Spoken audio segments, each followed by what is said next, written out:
میرے محترم بھائیوں، دوستوں، بزرگوں، اللہ پاک نے ساری کائنات کا نظام کو پیدا کیا ہے۔ وہی اس کے مالک ہیں، وہی اس کے خالق ہیں۔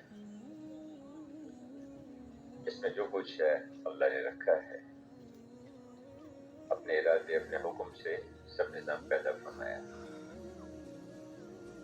آسمانوں کو، زمینوں کو،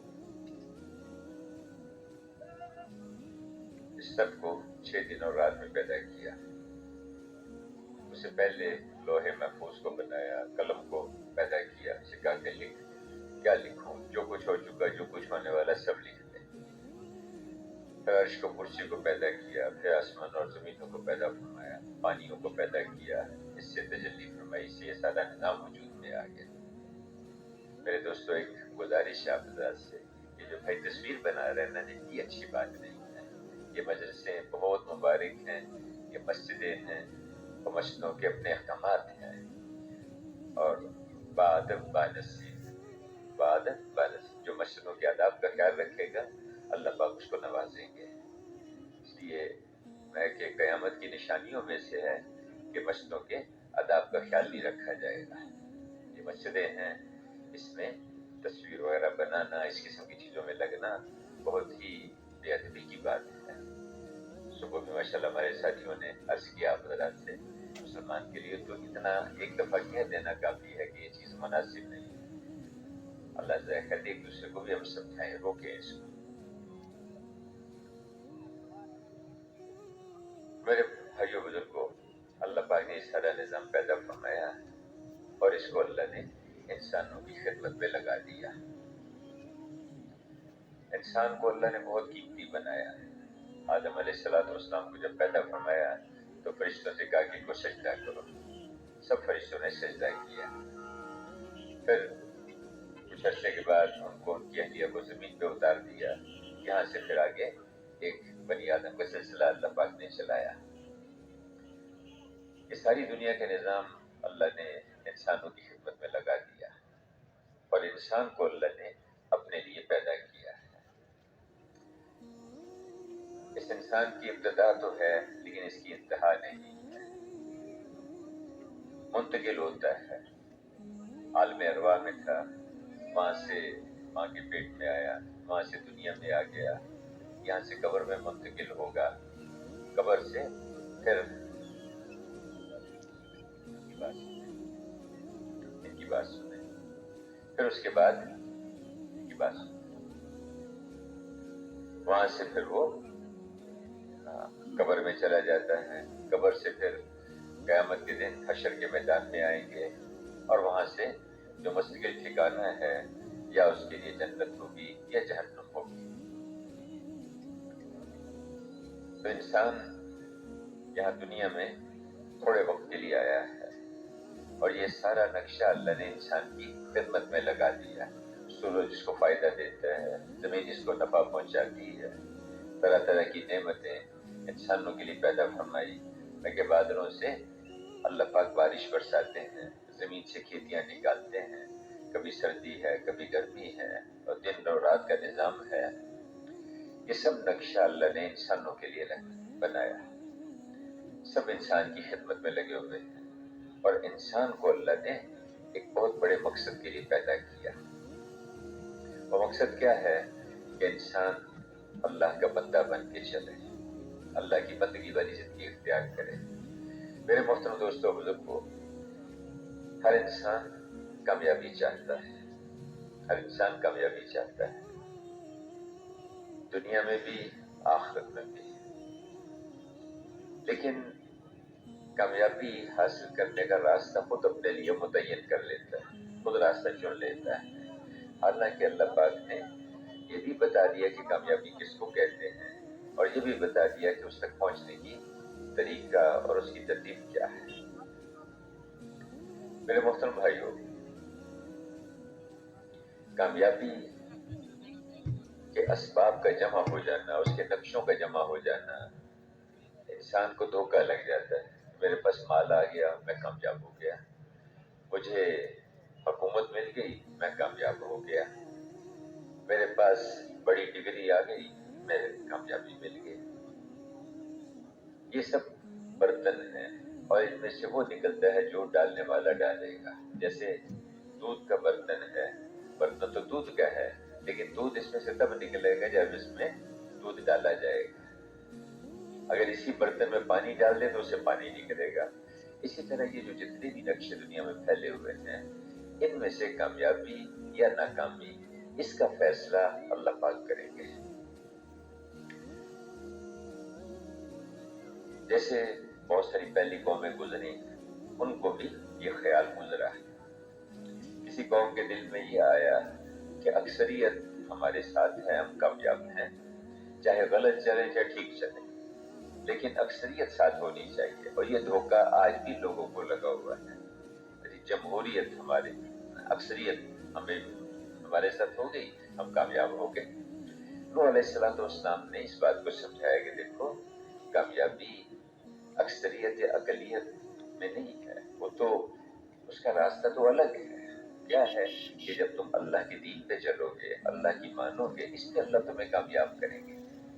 نہیں سمجھ میں آئی، نہیں بات مانی، پھر آخر میں اللہ پاک نے اس اکثریت کو صلاح بھیج کے غرق کر دیا. اور جو چند ایک لوگ تھے، اللہ نے، اگرچہ وہ تھوڑے سے تھے، 80-85 تھے، اللہ نے ان کو کامیاب کر دیا، ان کو نجات دی.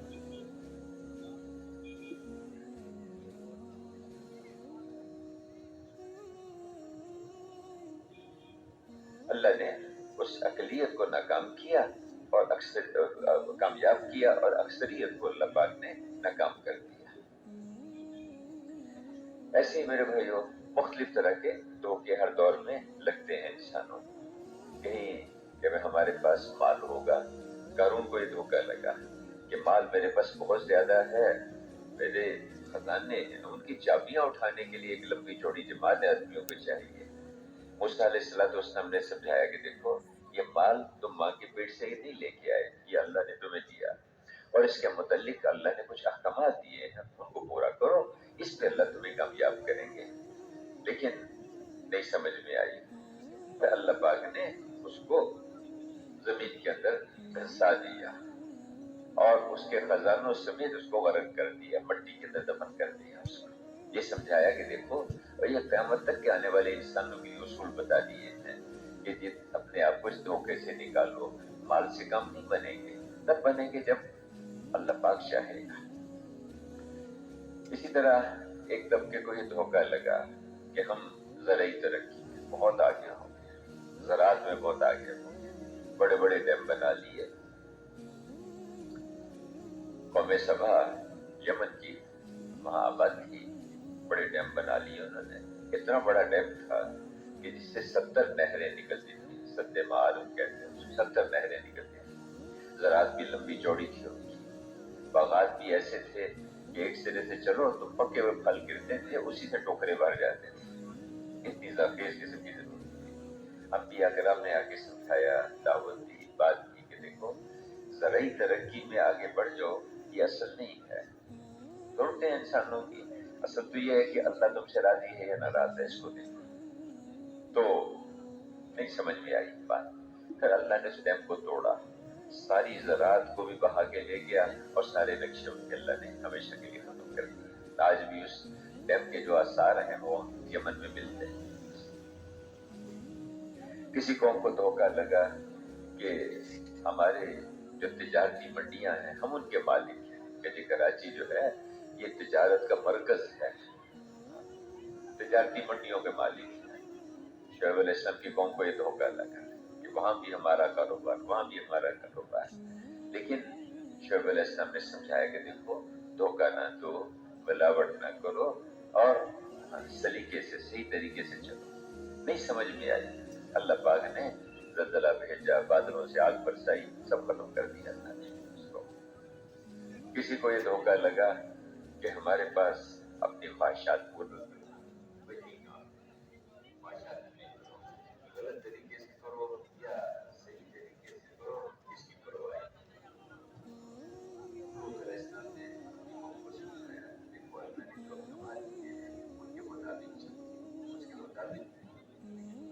اس پہ اللہ تمہیں کامیاب کریں گے.